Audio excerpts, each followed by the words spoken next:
श्री कृष्ण मित्रों, जय हिंद, जय भारत। आज मेरा ये संदेश मेरा उन पेरेंट्स को है जिनके जो पेरेंट्स अपने बच्चों को सिर्फ नाम मात्र का पढ़ाने के लिए भेज देते और उनको किसी से मतलब ही नहीं है बच्चों से, बस हमारे बच्चे पढ़ने जा रहे हैं। अब यहाँ की बात कर रहा हूँ और कहीं की बात नहीं कर रहा हूँ। मैं जिस स्कूल में अभी पढ़ा रहा हूँ, मैं अभी ग्राम चितौड़ा में सरकारी स्कूल है उसमें पढ़ा रहा हूँ। वहाँ पर बच्चों की स्थिति ऐसी है कि एकदम शून्य है। हिंदी पढ़ना नहीं आता, नाराम नहीं आते सही ढंग से, पहाड़े याद नहीं है, कुछ याद नहीं है, लेकिन इसके बावजूद भी पेरेंट्स ध्यान नहीं दे रहे हैं। पेरेंट्स का ध्यान आपसे यूँ नहीं बोल रहे कि आप घर पे बैठ के उनको पढ़ाओ, बस स्कूल में भेज दीजिए। अभी मैं पढ़ा रहा हूँ ना आप लोगों के बच्चों को, आपके बच्चों को मैं पढ़ा रहा हूँ, तो टाइम टू टाइम आप भेज दीजिए। जितना मुझसे बनेगा मैं पढ़ाऊँगा आपके बच्चों को। लेकिन आपके तीज त्योहार आते हैं, उससे बच्चों का क्या रोल होता है ये समझ नहीं आता। हड़ताल तीज आ जाती, बच्चे छुट्टी मार लेते हैं। और आपकी ऋषि पंचमी का त्योहार आ रहा है तो उस पर बच्चे छुट्टी मार रहे हैं। कोई भी मतलब आप व्रत रह रहे तो बच्चे थोड़े रह रहे हैं यार व्रत।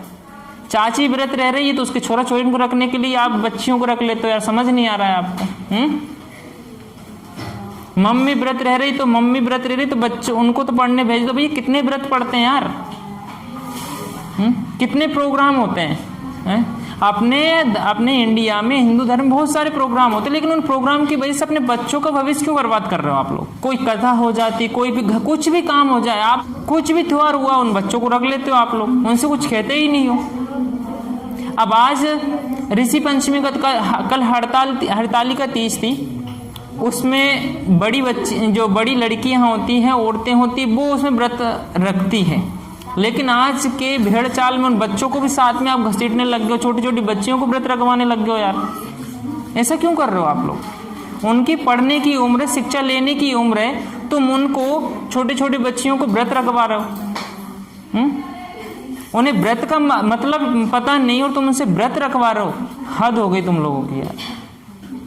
उनको टाइम पर शिक्षा दो। अगर आप पढ़े लिखे हो तो कम से कम उनको घर पे बिठाओ, नहीं पढ़े लिखे हो तो उनको स्कूल भेजो। स्कूल में कोई टीचर नहीं पढ़ा रहा तो घर उसको टाइम टू टाइम आकर टीचर से शिकायत करो, ये कुछ सीख नहीं रहा है। स्कूल में टीचर नहीं आ रहा तो टीचर की शिकायत करो आप। किसी भी स्कूल की बात कर रहा हूं मैं तो। एक साल में आपका बच्चा क्या सीखा उसकी वो लो, रिकॉर्ड लो। ये होता पेरेंट्स का। आप तुम क्या कर क्या रहे हो, मुझे यही समझ नहीं आ रहा। माता पिता होने का एक दायित्व तो आप निभाओ कम से कम। स्कूल के टीचर के पास आओ तो सही कि मेरा बच्चा इतने दिन आया, कितने दिन आया, कितने दिन नहीं आया है। ये भी आपकी घर का एक फसल जैसे होती ना, वैसी आपकी फसल है, आपके बच्चे हैं वो। ये फसल बर्बाद हो गई तो कई मतलब है। कुछ बच्चों को मैंने देखा, बेटा क्यों नहीं है सर गट्टे लेने गई थी। अरे जिसकी मतलब अभी क्या बता, कुछ भी उम्र नहीं है, वो गट्टा लेने जा रही, घास काटने जा रही है। और मम्मी कहाँ जा रही, तीर्थ यात्रा पे जा रही है। मम्मी पापा तीर्थ यात्रा पे जा रहे, बच्ची गट्टे ला रही है। धन्य हो ऐसे माता पिता आप। तुम तीर्थ यात्रा करो और छोरी मतलब घर पे काम करे, वो गट्टे लाए, चारे काट के लाए। मामा जी के किसी का काम आ जाए, मामा जी घर पे कोई काम आ जाए तो लो बेटी चल जा जी तू। ठेका ले रखा है छोरियों ने सब काम का। उनका भी तो पढ़ने का अधिकार है कि नहीं है। उनकी समस्याएं हैं वो, उनकी समस्याओं को दूर करने के लिए इनका भविष्य दांव पे क्यों लगा रहे हो तुम, कि आगे चल के तुम इनको खाना आप दे दोगे क्या। इनको जब संकट आएगा भविष्य में, आप बड़ी हो जाएंगे, इनको कुछ अभी अकल नहीं है, छोटी छोटी है। कुछ भी काम होता सिर्फ लड़कियों पर इतना वो क्यों करते हो आप, ये समझ में नहीं आ रहा है।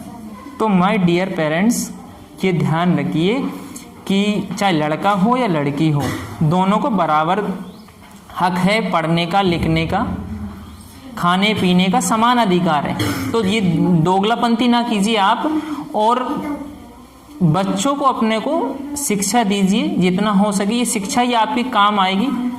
फालतू के आडंबर आपके कुछ काम आने वाले नहीं है।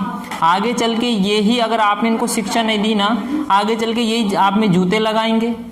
आ रही ना बात समझ में। जिन बच्चों को आप बड़े लाड़ प्यार कर रहे हो, शिक्षा नहीं दे रहे हो ना, तो यही आपने जूते लगाए, कम से कम इनको शिक्षा दीजिए, टाइम टू टाइम स्कूल भेजिए, ठीक है ना। अगर कहीं स्कूल में पढ़ाई नहीं हो रही तो आप उसके लिए भैया गांव वाले हो, आप जाकर के स्कूल में जाइए, बात कीजिए स्कूल में कि पढ़ाई क्यों नहीं हो रही है। अपने आप स्कूल में पढ़ाई होगी। प्रिंसिपल से बात कीजिए, हेडमास्टर से बात कीजिए, पढ़ाई क्यों नहीं हो रही है, हमारा बच्चा क्यों नहीं सीखा। एक्शन तो आप लीजिए ना, जब होगा क्यों नहीं होगा। मैं तो मेरी ले रहा हूँ कि मैं जब मैं पढ़ा रहा हूँ तो अभी जब तक मैं पढ़ा रहा हूँ भाई भेजिए आप यहाँ पर, मैं पढ़ा रहा हूँ। जब मान लो मैं नहीं पढ़ा रहा हूँ यहाँ पर कोई नहीं हो तो फिर बात अलग है, जब पढ़ाई नहीं होगी तो आप स्कूल भेजना कोई मतलब ही नहीं है। सुधार हो रहा है बच्चों में, मैं आपके बच्चों को छोटी छोटी चीज़ों से सिखा रहा हूँ, जोड़ घटा गुणा भाग से सिखा रहा हूँ। अब मान लो अगर ये बच्चे जो रोज आ रहे हैं उनको तो कहीं ना कहीं सीख जाएंगे, लेकिन जो बीच बीच में एब्सेंट हो जाते हैं उनको क्या मैं दोबारा से सिखाऊंगा कि यहाँ पर। तो भैया आप जो बच्चे बैठे वो कम से कम ट्राई कीजिए, रोज आने के प्रयास कीजिए, और जो बच्चे एब्सेंट रह जाते हैं तो उनको बताइए। तो ये प्रसाद ही आपके लिए एक तरीके से शिक्षा जो है, टाइम पे मिल गई सो मिल गई, बाद में कौन देगा आपको।